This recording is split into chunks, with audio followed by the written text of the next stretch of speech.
ब्रह्मांड का संसार का पहला प्रेम विवाह भारत ही में हुआ। यह विवाह हिमवान के राजनगर औषधिप्रस्थ में पार्वती का शिव के साथ हुआ। हिमवान तो चाहते थे पार्वती का विवाह विष्णु से हो। बात आगे भी बढ़ गई थी, किंतु पार्वती नहीं चाहती थी। पार्वती संसार की पहली किशोरी है जिसने कठोर संयम का व्रत धारण करने वाले ऐसे ब्रह्मचारी से प्रेम करने का दुस्साहस कर डाला। शिव केवल तपस्या की भाषा जानते हैं, इसलिए पार्वती शिव के प्रति अपने प्रेम को तपस्या में बदल लेती है। वह कभी धुआं पीकर, कभी सूखे पत्ते खाकर, कभी बिल्कुल निराहार तपस्या करती है। यह एक तरफा प्रेम है जिसके बारे में शिव कुछ नहीं जानते थे, क्योंकि वे सन्यासी हैं, योगी हैं। काम का दहन कर चुके थे और अखंड ध्यान की उस अवस्था में थे जहां कोई विचार, कोई क्रिया, कोई रूप प्रवेश कर ही नहीं सकता। किंतु प्रेम की तपस्या का बल कितना अद्भुत अपराजय कि पार्वती वहां प्रवेश कर जाती है। योगीराज शिव की समाधि में इतनी बड़ी सेंध की ध्यान भंग हुआ और तापसी कन्या के पवित्र सौंदर्य पर शिव मुग्ध हो उठे। पार्वती के प्रणय निवेदन के आगे प्रलयंकारी शिव लाचार और बेबस। पार्वती की तपस्या के आगे खरीदे हुए दास बनकर खड़े हैं शिव।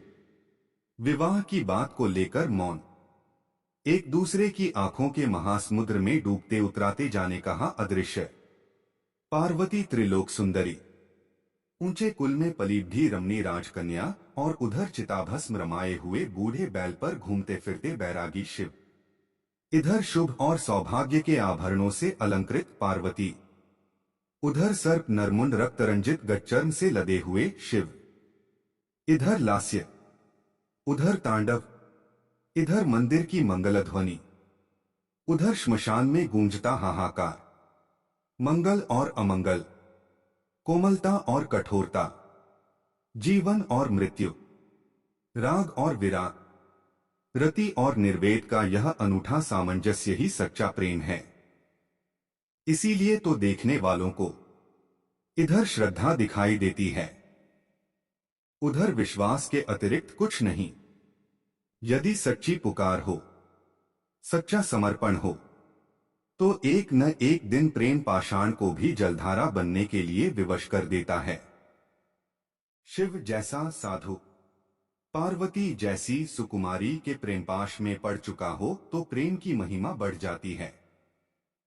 फिर जगत मिथ्या नहीं लगता। निबिड़ अंधकार में भी जीवन का पुण्य स्वर्ग की सीढ़ियां चढ़ने लगता है।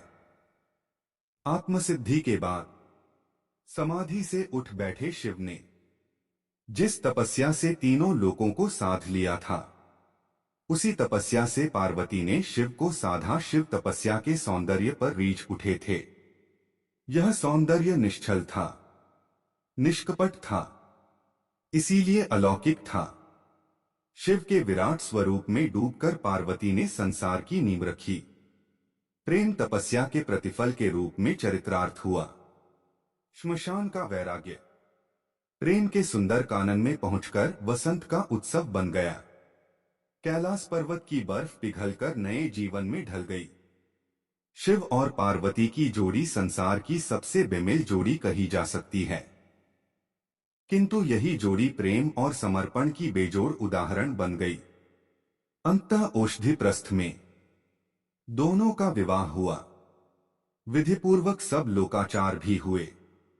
वैराग्य का श्रृंगार होते पहली बार देखा गया। हिमवान और मैनाक ने कन्यादान किया। देवता इस विलक्षण विवाह के साक्षी बने। हिमालय की बेटी विदा हुई। सुरभित अलंकारों से सजी हुई गौरी और प्रेम के कुतूहल से भरे हुए शिव रोमांच की तरंगों को उछालते उछालते गंधमादन पर्वत पर पहुंचे और रमणीय एकांत में कहीं खो गए। हर हर शंभु। इतिहास से चुनकर ऐसी ही और कहानियां हम आप तक अगले वीडियो में लेकर आएंगे। इतिहास को सहेजने में हमारा साथ दें और देखते रहें हिस्ट्री टीवी।